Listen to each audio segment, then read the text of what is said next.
Dot Solutions. Add-on desires. Hello viewers, welcome to Dot Solution Daily Current Affairs. I'm Lokesh Penugonda. This session is designed for aspirants who are preparing for banking, groups and such other competitive examinations. We cover news articles from both the Hindu and the Indian Express. Make use of this session. Our first article. Ms. Karnam Malleshwari has been appointed as the first Vice Chancellor of the Delhi Sports University. In the year 2019, the Delhi Assembly has passed a bill to establish a Delhi Sports University. This Delhi Sports University will be offering courses including graduation courses, post-graduation courses and doctoral courses in the field of sports such as cricket, hockey and other fields. And the first ever Vice Chancellor of the Delhi Sports University will be Ms. Karnam Malleshwari, as stated by the Delhi government. Now we'll see about Ms. Karnam Malleshwari. In the image, you can see Ms. Karnam Malleshwari taking part in the weightlifting competition in the Olympics. This happened in the year 2000 and she won a bronze medal in the 2000 Summer Olympics. By winning this bronze medal in the Olympics, she has become the first ever woman from India to win some Olympic medal. So she is regarded as an icon in the field of weightlifting for India. Next we have an article where banks, that is the public sector banks, have stated that they have received assets worth 8,440 crores from the Enforcement Directorate. The Enforcement Directorate is giving this assets to the public sector banks as these public sector banks was defrauded by Mr. Mallya, Nirav Modi and Mehul Choksi. Mr. Mallya, Nirav Modi and Mehul Choksi has defrauded public sector banks to the tune of nearly 22,000 crores. And banks has already now attached assets worth 18,000 crores. Now we will see about the Enforcement Directorate, which is transferring 8,000 crores nearly to these banks. Enforcement Directorate is India's Special Financial Investigation Agency. So it is an agency that specializes in financial investigation. And this agency comes under the Ministry of Finance. Now we'll see the basic work of this Enforcement Directorate. Enforcement Directorate is the enforcement body regarding two laws mainly. First is the Foreign Exchange Management Act.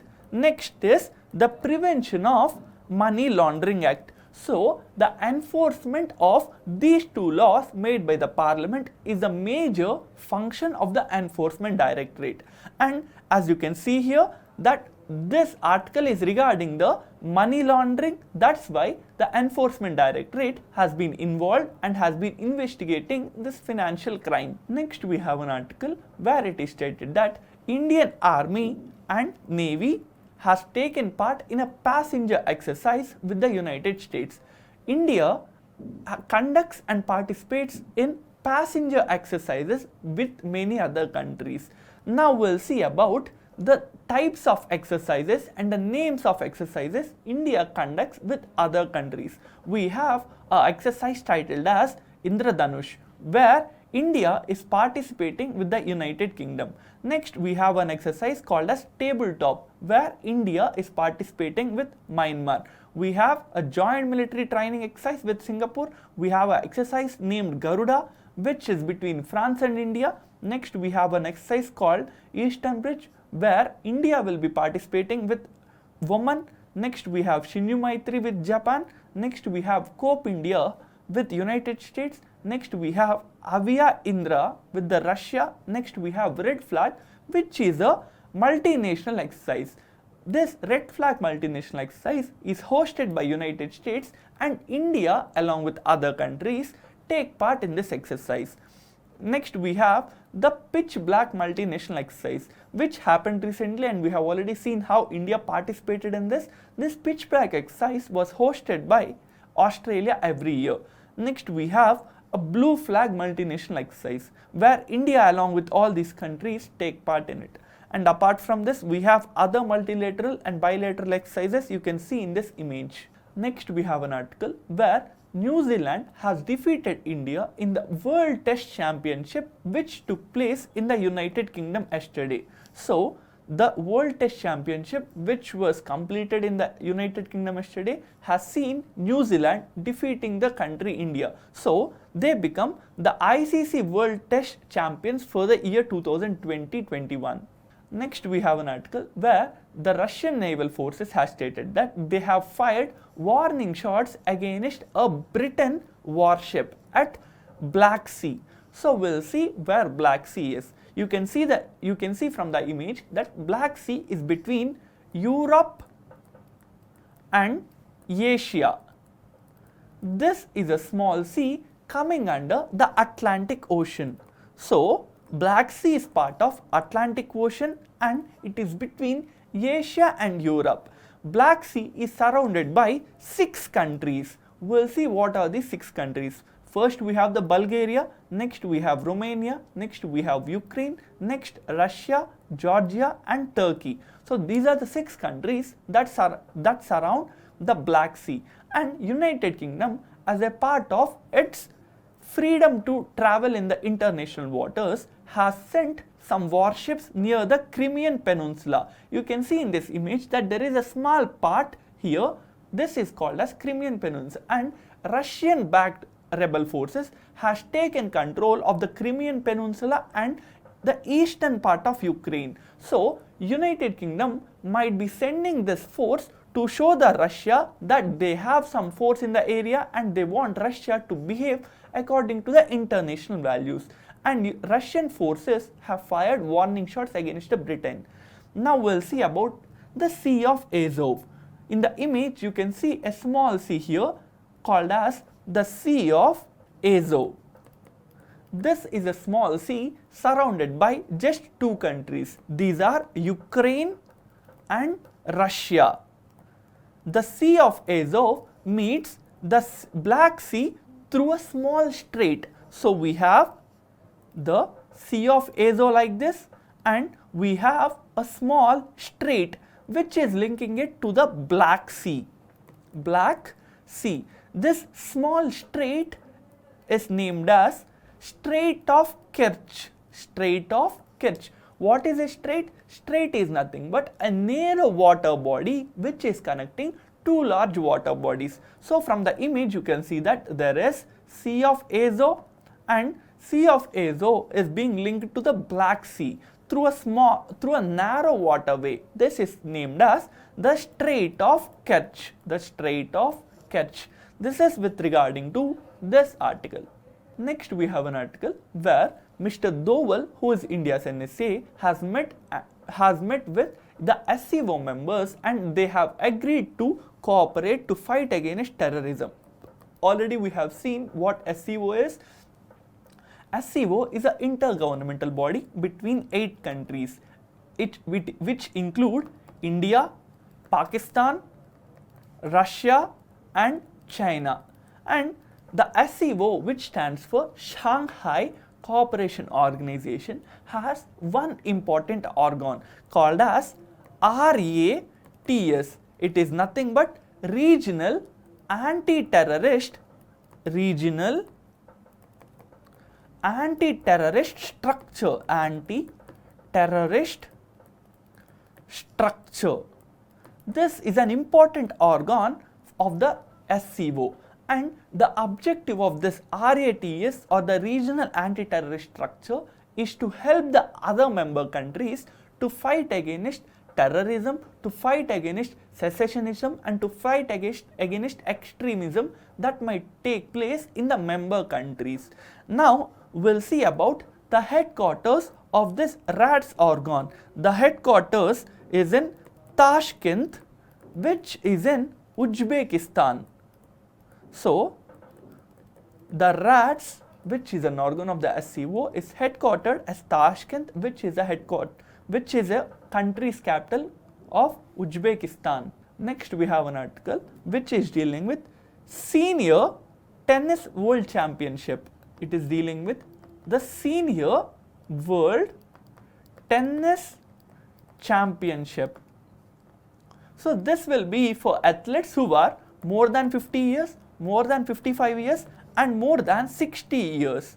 And the All India Tennis Association has announced names of those athletes who will take part in the Senior World Tennis Championship from India.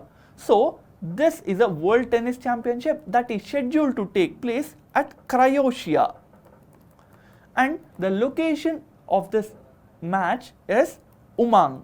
Umag is a city in Croatia, and this is where the Senior Tennis World Championship will take place this year. And the capital of Croatia, we have already seen, is Zagreb.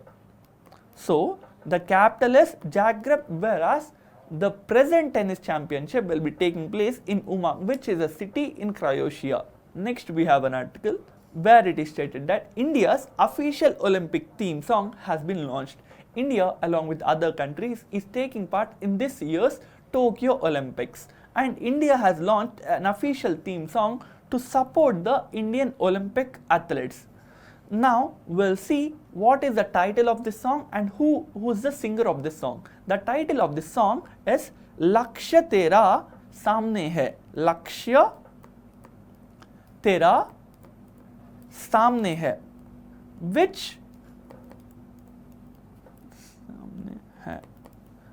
in English mean your goal is near you, and this is given by a singer, Mr. Mohit Chauhan.